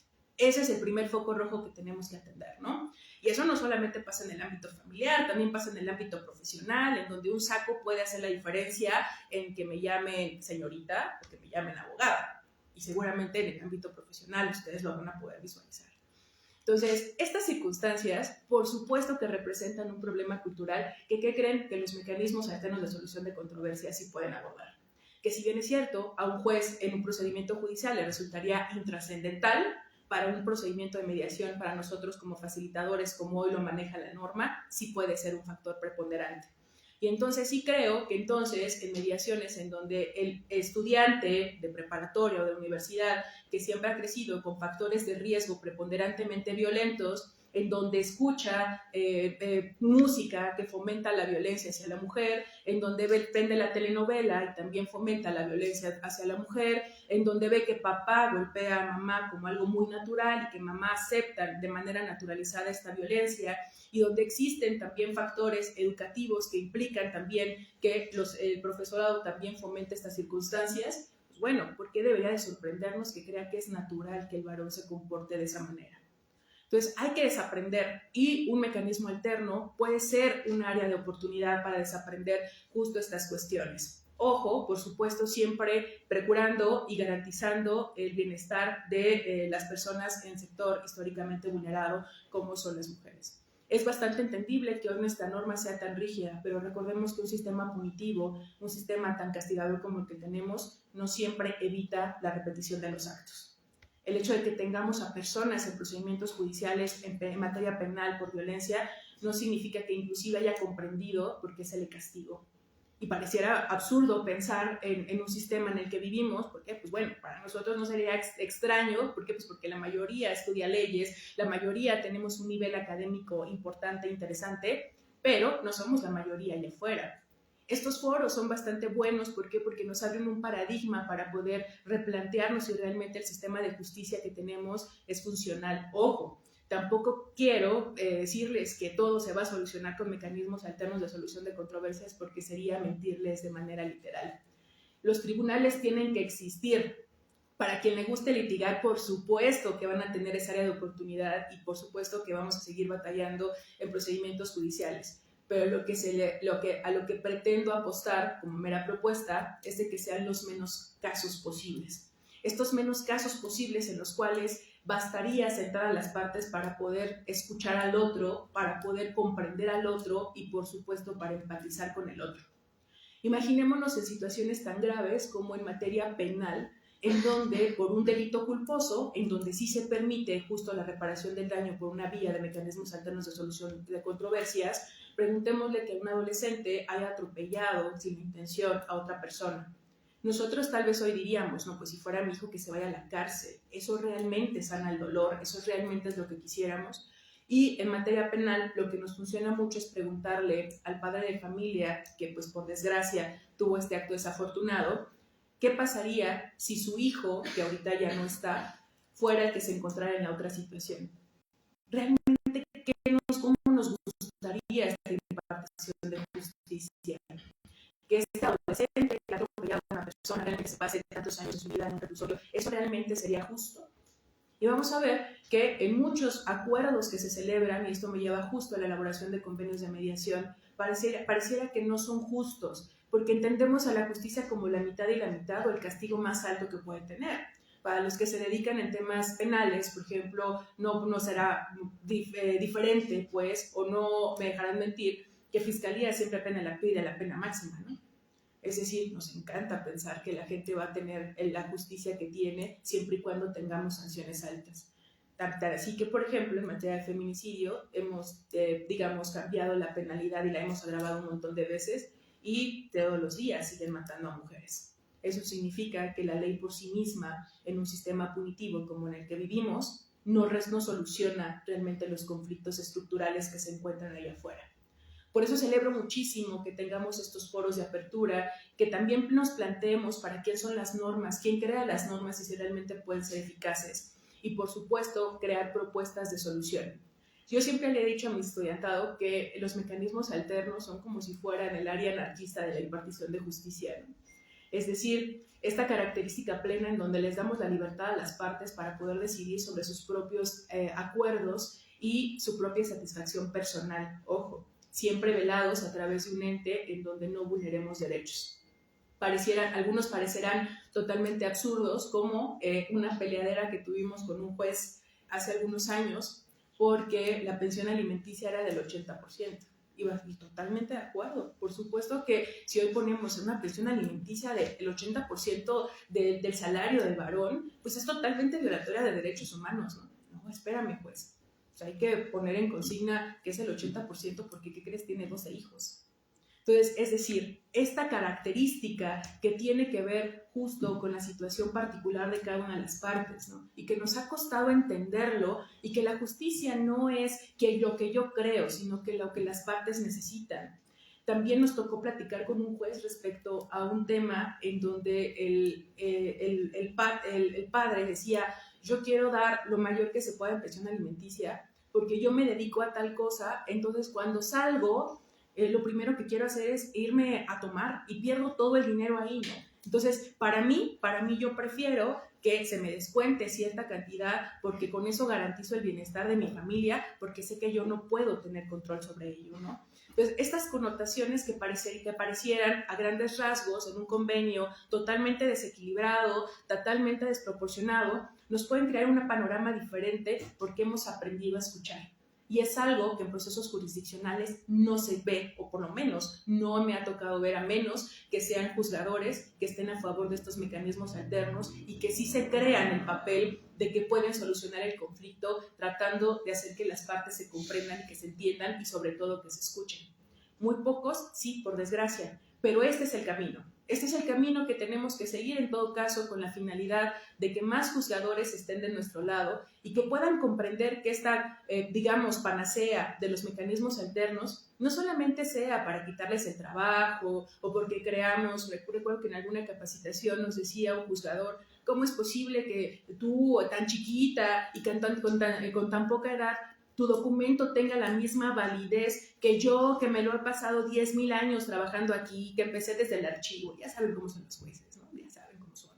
Entonces, en esa tesitura, pues bueno, vamos a ver que nuestra naturaleza es totalmente diferente. La naturaleza de un juez es totalmente diferente a la de un mediador, pero cuando el juez aprende a escuchar, podemos hacer maravillas en procesos jurisdiccionales. Y esa justicia, en todo caso, de la que buscamos, o que buscan los litigantes en un procedimiento judicial y los que buscan en caso para poder evitar un procedimiento judicial, pues sea justo esta connotación en donde pues realmente se sientan efectivamente escuchados, se sientan, digamos, atendidos por un ente del Estado, que pues prácticamente es su función, y que no tengamos justo esta desproporción de constructo o esta, digamos, noción de que, pues sí, bien es cierto, me tardé 10 años en que pudieran atender mi proceso y además la sentencia, pues no satisface todas mis necesidades, ¿no? Entonces, ¿cuál es la invitación? Porque ya me queda muy poquito tiempo y ya les he contado bastantes cosillas ahí que hay en materia familiar, pues justo sería eso, replantearnos la manera en la que también como abogados podemos auxiliar a nuestros clientes, a las personas que evidentemente ponen en nuestras manos lo más preciado que tienen, ¿no? Con eso dejaría que en todo caso se lo lleven como reflexión. Tarde o temprano a ustedes les va a tocar estar de un lado o estar del otro, ya sea en el ámbito público o en el ámbito privado, como estos operadores de un sistema que van a tener que replantearse la manera en la que se imparte la justicia. Y mucho más en una etapa tan compleja como en la que nos encontramos, que tiene que ver con violencia, que tiene que ver con colapsos en el sistema de impartición de justicia. Nos toca a través de la historia ver una reforma que pues ya nos tocará evaluarla, si realmente es efectiva o no, si realmente eso soluciona el gran problema de, digamos, de desconfianza de la gran mayoría de la ciudadanía en la impartición de justicia a través de tribunales, o si realmente pues tendremos que regresar a otra cuestión, o lo mejor que podemos hacer, construir nuevas alternativas. Y estas nuevas alternativas tienen que partir por beneficio propio de la comunidad. Es decir, en el día en que nosotros nos levantemos y que digamos, pues ya no quiero tocar las puertas del Estado para un procedimiento judicial y quiero sentarme a escuchar por qué me incumplió, por qué no quiere pagar la pensión, por qué ya no quiere estar conmigo, creo que estaremos del otro lado de la historia. Entonces, de mi parte sería todo. Muchísimas gracias por su atención. Muchas gracias. Muchas gracias, estimada maestra María del Medio Ortega. Jóvenes, es momento para que le formulemos a la ponente alguna o algún par de preguntas sobre lo que acaba de mencionarnos. Por favor, en voz alta, su nombre y la pregunta, por favor. Muchas gracias. Buenas tardes. Hola. Adriana Morales Ayala, docente de la Facultad de Derecho. Hola, ¿qué tal? Muchas felicidades. Es un excelente foro. Me parece muy atinadas todas sus propuestas, sus reflexiones. Es muy importante, maestra, lo que usted acaba de decir. En el momento en que el juzgador logre hacer su trabajo con esa perspectiva en materia de derechos humanos, todo va a cambiar. Y lo supo desde 2011, maestra, con la reforma en materia de derechos humanos, que cambió esta perspectiva y se fortaleció este sistema. Pero me parece que lo han olvidado. En la medida en que juzguen con esa perspectiva, y recuerden el segundo párrafo del artículo primero constitucional, el principio de persona, la dignidad de la persona, completamente importante, la víctima al centro, entenderán, maestra. Pero se les ha olvidado. Desde 2011 parece que no lo recuerdan. En este momento todo cambiará. Gracias. Muchas gracias, querida maestra. Sí, creo que el tema de derechos humanos fue como una bomba justo con la reforma del 2011, en donde el principio por persona se centraba justo en esta actividad por parte del Estado. Pero, pues bueno, ¿no?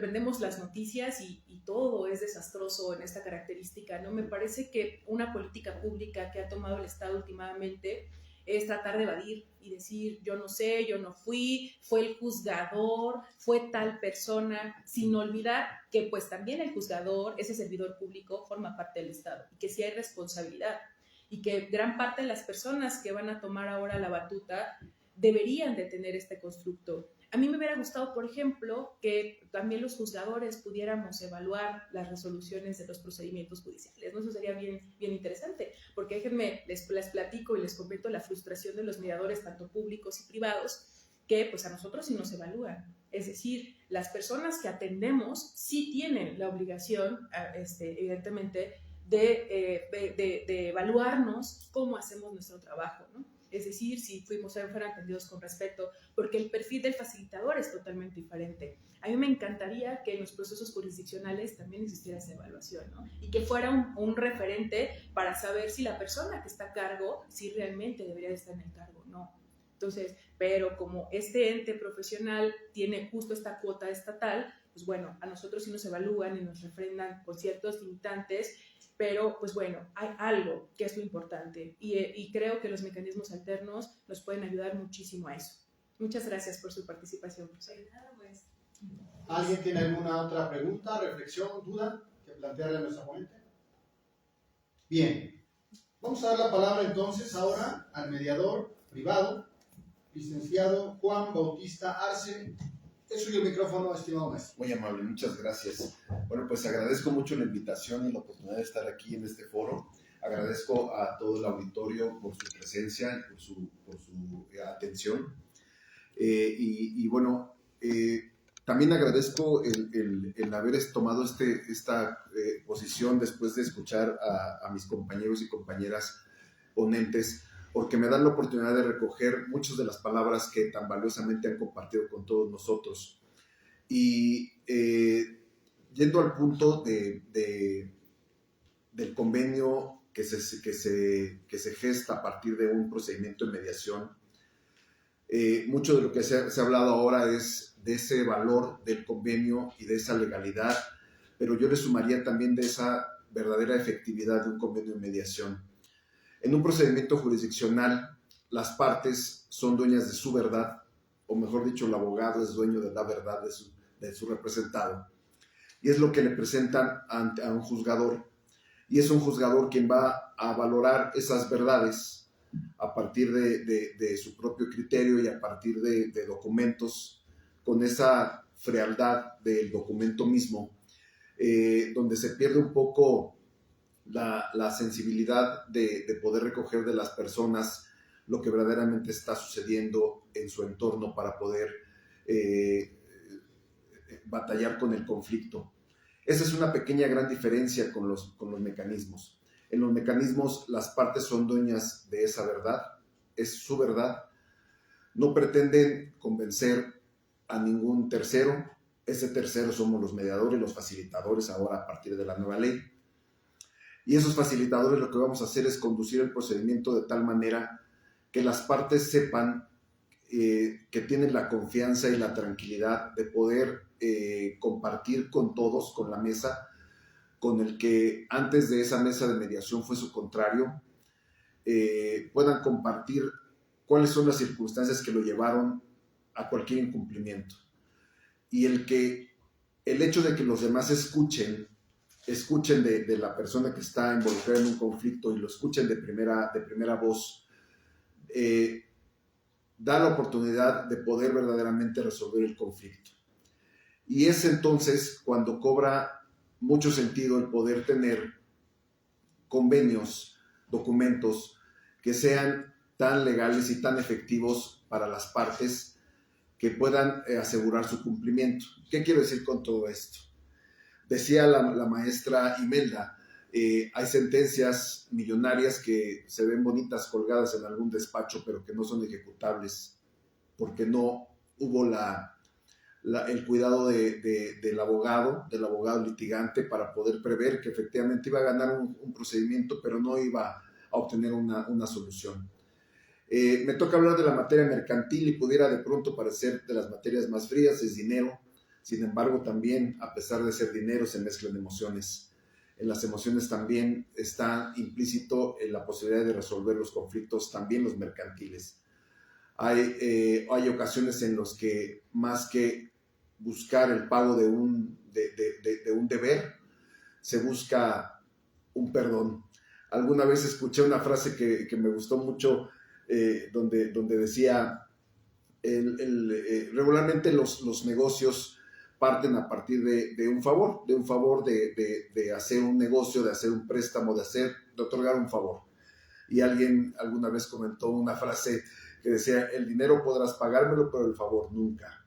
Y eso lo único que encierra es una gran emoción, en donde la persona acreedora puede ser no solamente acreedora de un deber, de un recurso, de una obligación de dar, sino también de una cuestión emocional, en donde evidentemente mezclaron confianza, que es también una cuestión emocional.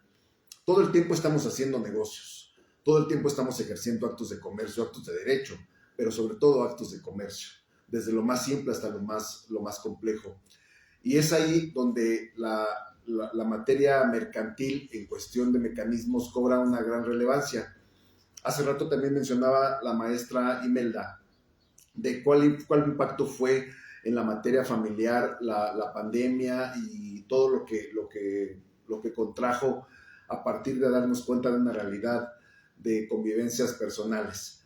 Y yo les puedo decir desde el ámbito profesional y de la experiencia que me ha brindado la mediación a lo largo de varios años dedicándome solamente a la mediación privada, que la pandemia también fue una gran oportunidad de participación de la mediación dentro del ámbito mercantil. Como todos sabemos, vivimos una crisis económica fuerte después de la pandemia, durante y después de la pandemia, y fue la mediación mercantil una gran herramienta para todos aquellos personas físicas, personas morales, entidades, participantes de la vida crediticia, de la vida económica del país, en la que encontraron un gran sustento a sus operaciones. Vivimos ahora también una cuestión sociopolítica de incertidumbre, de mucha incertidumbre, en donde las personas pueden estar considerándose inhibidas para poder tener inversiones, para poder realizar negocios, para poder generar proyectos de trabajo que también generan riqueza, generan el manejo de los mercados, crecen los mercados. Y la mediación viene también a resolver un tanto esa parte de incertidumbre. ¿Cuál incertidumbre? Bueno, pues hay una reforma judicial en puerta que difícilmente sabremos cuál sea el futuro de todo esto, que se suma a esa situación que ya mencionaban mis compañeros ponentes de lo rebasados que pueden estar los sistemas judiciales hoy día. Y si le sumamos ahora esta incertidumbre de una reforma judicial para los mercados, puede comprometer el crecimiento de los mercados. Es la mediación esta gran oportunidad para poder fortalecer y dar certeza jurídica a las partes que participan de esos mercados, que hacen crecer la economía, que hacen que la economía se mueva. Porque al otorgarles esa funcionalidad de un convenio de mediación, las partes sienten que tienen la certeza de que sus inversiones, de que sus negocios están siendo garantizados. Tienen la facilidad de poder acceder a tener, para quien necesita créditos, tienen la facilidad de acceder al crédito con un poco menos de complejidad. Tienen quienes se dedican al otorgamiento del crédito, pues tienen también esa gran facilidad de poder beneficiar al que lo necesita, y todo redunda en oportunidades de negocio, en oportunidades de crecimiento y en que la economía se mueva. Esto también lleva a la reflexión, y quiero apuntar que la mediación no solamente sirve para resolver los conflictos. Resolver los conflictos, por supuesto que es importante. Es importante que las personas que están involucradas en un conflicto sientan la confianza de que van a poderlo resolver sin la necesidad de acudir al órgano jurisdiccional, en donde van a invertirle bastante tiempo. Pueden tener la oportunidad de hacerlo a través de la mediación, de los facilitadores ahora, y poder obtener un resultado benéfico, un resultado que puedan verdaderamente cobrar, un resultado donde verdaderamente el que está obligado a dar en un desplegado de obligaciones tenga las condiciones para poder responder frente a esas obligaciones, y no solamente mediante la imposición de una sentencia que podría, como lo decíamos en un principio, podría convertirse en un documento incobrable. En la mediación, las partes se obligan de tal forma que puedan cumplir con sus obligaciones. Pero también está la parte de la prevención, y en esa prevención descansa mucho de lo que he platicado en estos minutos en relación a la certeza jurídica que le brinda a las partes en este crecimiento necesario de la economía. En la prevención del conflicto se pueden establecer las mejores condiciones para que los negocios sucedan, para que las inversiones se realicen, para que las inversiones estén garantizadas, para que esas garantías sean lo suficientemente válidas para que en caso de algún incumplimiento el acreedor tenga las posibilidades de recuperar su inversión. Da también las facilidades para que aquel que se obliga a pagar, sepa hasta dónde puede obligarse y hasta dónde puede también repercutir sus incumplimientos en función de un convenio de mediación. Y todo eso lo que desarrolla es certeza jurídica y legalidad a los actos. Y esto ha sido muy bien recibido por los mercados, porque quiero decir que hay instrumentos que, si bien siguen vigentes, los contratos, los pagarés, se ven superados ahora en eficiencia por los convenios de mediación. Sin duda, el tener un convenio de mediación para cualquier práctica que sugiera una inversión económica, una serie de obligaciones de dar, de hacer, de no hacer, pero sobre todo de dar, en donde se centran mayormente los negocios de derecho mercantil, son instrumentos que por su esencia van a tener un gran valor y una efectividad y una ejecutabilidad bastante mayor a cualquier otro instrumento en el que se pueda documentar unas obligaciones. Esto cobra mayor relevancia desde el punto de, como ya lo decía, de dar esa certeza jurídica, de lo mucho que se habló.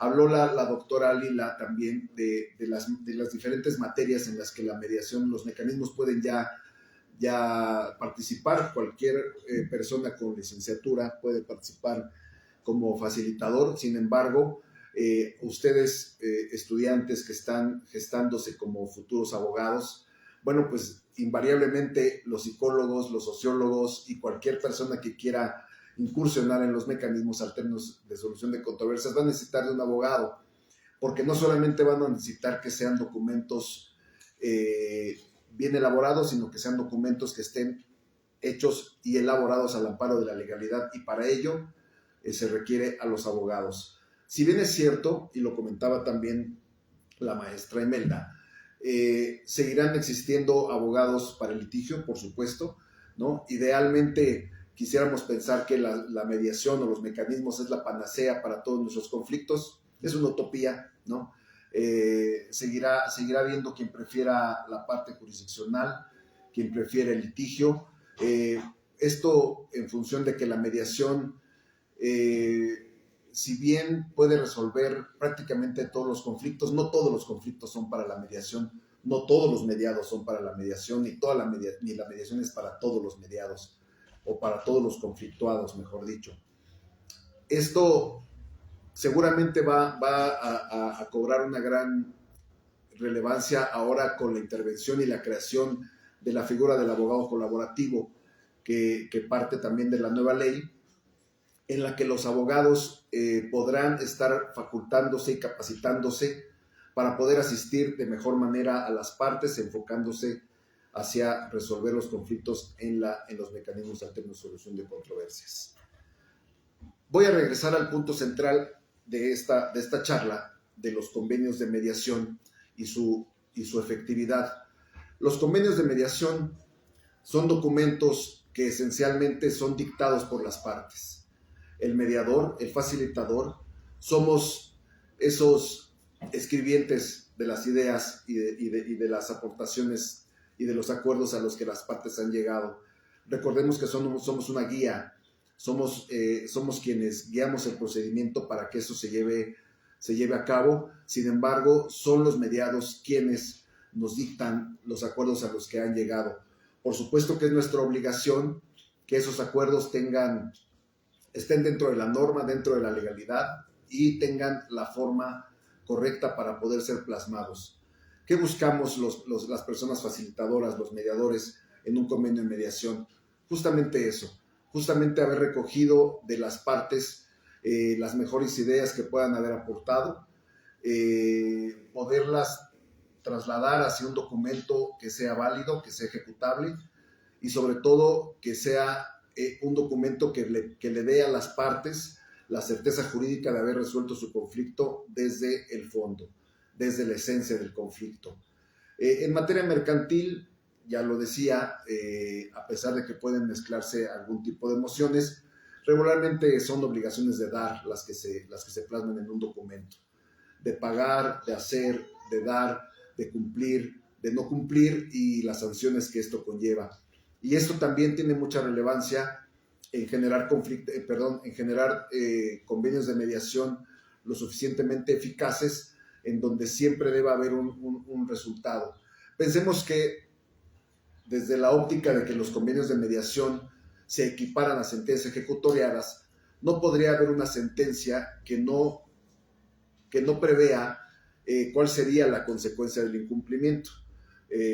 Podría ser una sentencia que condene al pago de pesos, pero que si no tiene un resultado el incumplimiento de ese pago de pesos, sería básicamente una sentencia que no fructificaría. Así el convenio de mediación. El convenio de mediación debe preponderar las obligaciones de dar, pero también debe prever cuáles van a ser las consecuencias de esos incumplimientos. Si no hay un incumplimiento establecido en un convenio de mediación, también se convierte en un documento que va a verse bonito colgado en algún despacho, pero que no va a tener efectividad. Tiene que ser un documento que en su esencia esté previsto de qué manera se puede ejecutar. ¿Cómo se puede ejecutar un convenio de mediación de pago de pesos? Centrándome en la materia mercantil, que fue la invitación que agradezco. Pues a través de las consecuencias jurídicas de la falta de pago. Si no hay una garantía, bueno, pues entonces procedería un embargo. Si hay una garantía prendaria, entonces podría ser la recuperación de esa prenda. Si esa prenda fue dada fue otorgada o no, entonces es materializar esa garantía. Si es una garantía de otra índole, de un derecho real, como una garantía inmobiliaria, bueno, pues entonces puede someterse ese convenio de mediación al procedimiento de remate o a la adjudicación cuando las características del propio asunto lo den. En fin, es tan vasto la oportunidad de poder establecer consecuencias del incumplimiento como la ley lo permita, siempre en apego a lo establecido por la ley. Bien, no sé cómo estoy de tiempo. Estoy bien de tiempo. Sí, muchas gracias. Bien, pues no quiero ser muy repetitivo, solamente cerrar esta gran oportunidad que tengo de platicar con ustedes en que los mecanismos alternos de solución de controversias, si bien son una gran oportunidad para poder permear hacia la sociedad, también no se puede descuidar ni el aspecto familiar y tampoco se puede descuidar el aspecto mercantil, que es la base de una sociedad que requiere de recursos, que requiere del mercado para poder funcionar. Y ustedes, abogados en preparación, pueden siempre voltear a ver hacia la mediación como una verdadera y real oportunidad de resolver los conflictos sin la necesidad de tener que primeramente voltear a ver hacia el órgano jurisdiccional. Es cuanto. Muchas gracias a todos.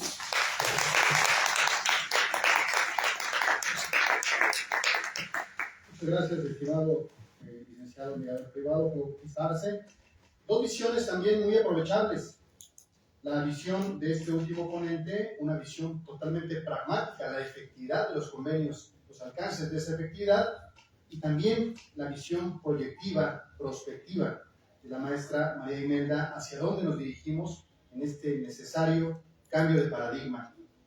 Si me permiten ustedes, es momento de ir cerrando ya nuestro ciclo de conferencias, no sin antes pedirle a cada uno de los ponentes que sirva de convidarnos, compartirnos una muy breve reflexión de un par de minutos que nos podamos llevar a casa, que nos podamos llevar bajo el brazo, para saber cómo tendríamos que visualizar a esta novedosa, al menos en esta parte de la historia de México, en la cual parece ser que la confianza en la jurisdicción va a disminuir, lo queramos o no, y es importante que repensemos qué destino tendrán los medios alternos de solución de conflictos. Por favor, si les parece, comenzamos en el sentido totalmente inverso a como iniciamos, arrancando por allá a mi lado izquierdo, precisamente con el último ponente, con el mediador como autista, y así sucesivamente, un par de minutos regalándonos, insisto, una conclusión, por favor. Sí, muchas gracias. Pues nuevamente, mi total agradecimiento a la oportunidad y a la escucha que me han brindado esta tarde. Y a manera de reflexión es considerar que si bien los mecanismos alternos de solución de controversias no son esa gran solución para todos los conflictos, depende mucho de nosotros, sobre todo quienes estamos dentro del derecho, quienes ejercemos el derecho, quienes estudiamos el derecho, privilegiarlos como lo marca la Constitución, pero incluso por encima del procedimiento jurisdiccional. Pensar en la mediación más que como un mecanismo alterno o en la facilitación más que como un mecanismo alterno, como un mecanismo principal antes de pensar en el juicio, será muy valioso para la sociedad. Muchas gracias.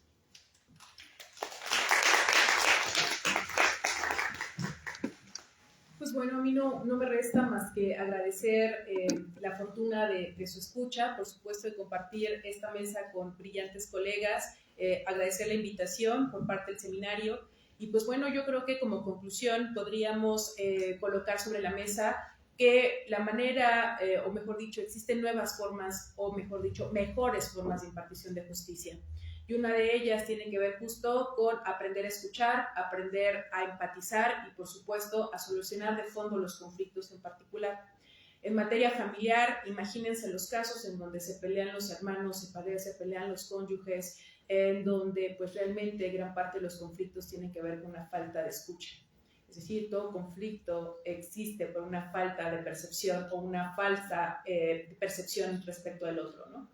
Es decir, es muy difícil, ojo, aunque sí se perciba, que las personas que han tenido una relación tan cercana realmente pretendan destruir al otro. Siempre hubo un antes y un después. ¿Qué es lo que pasó antes que haya llevado a las personas, en todo caso, a que se encuentren en un conflicto? Entonces, replantémonos la forma de la impartición de justicia, replantémonos la forma en la que hemos llevado justo nuestro sistema de vida y créanme que podemos transformar muchas cosas. Muchas gracias por la oportunidad.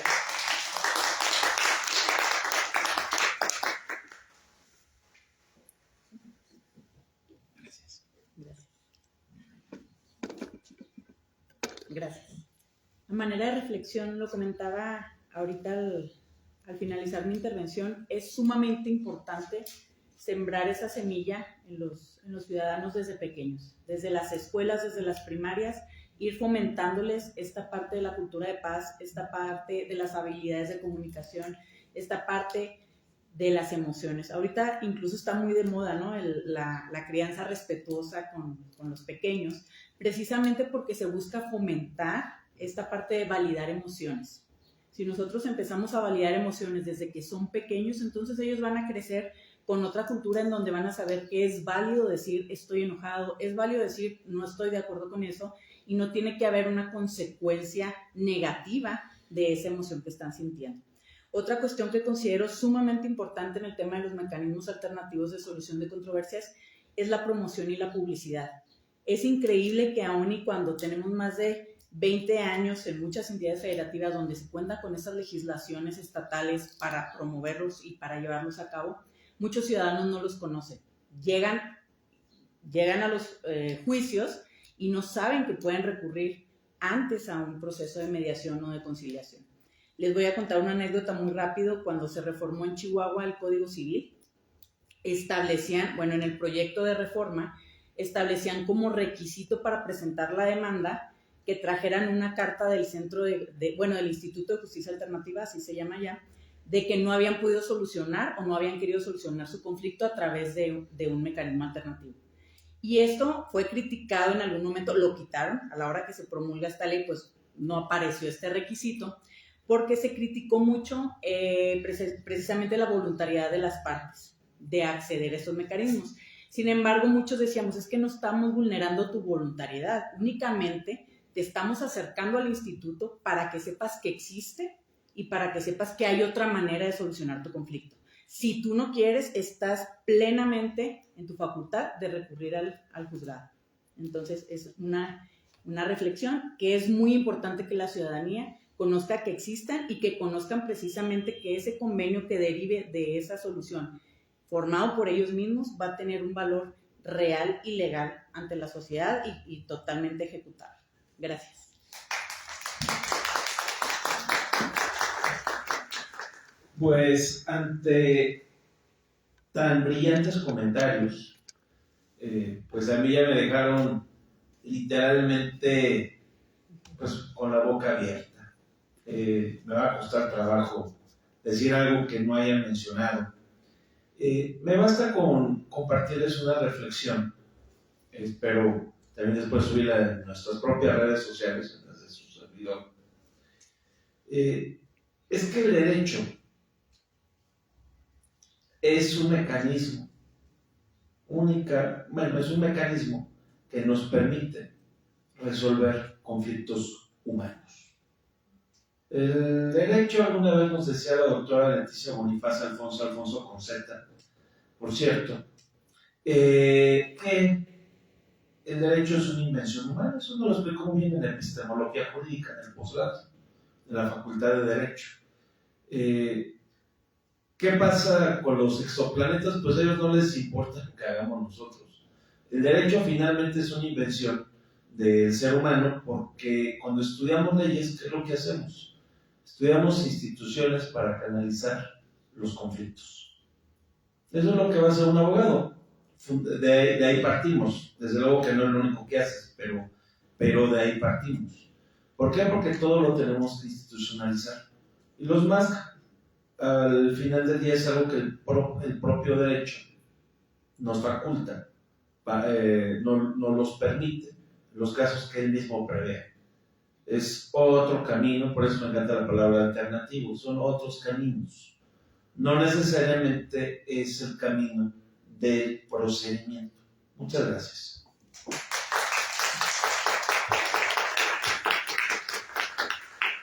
No resta más, alumnas y alumnos presentes, profesores, que agradecer la presencia de todas y cada una de nuestras ponentes y todos y cada uno de nuestros ponentes. Es así como le damos fin a este primer día de trabajos en nuestro ciclo de conferencias. Que tengan muy buena tarde y hasta mañana, a esta misma hora. Gracias. Muy amable. Qué lindo.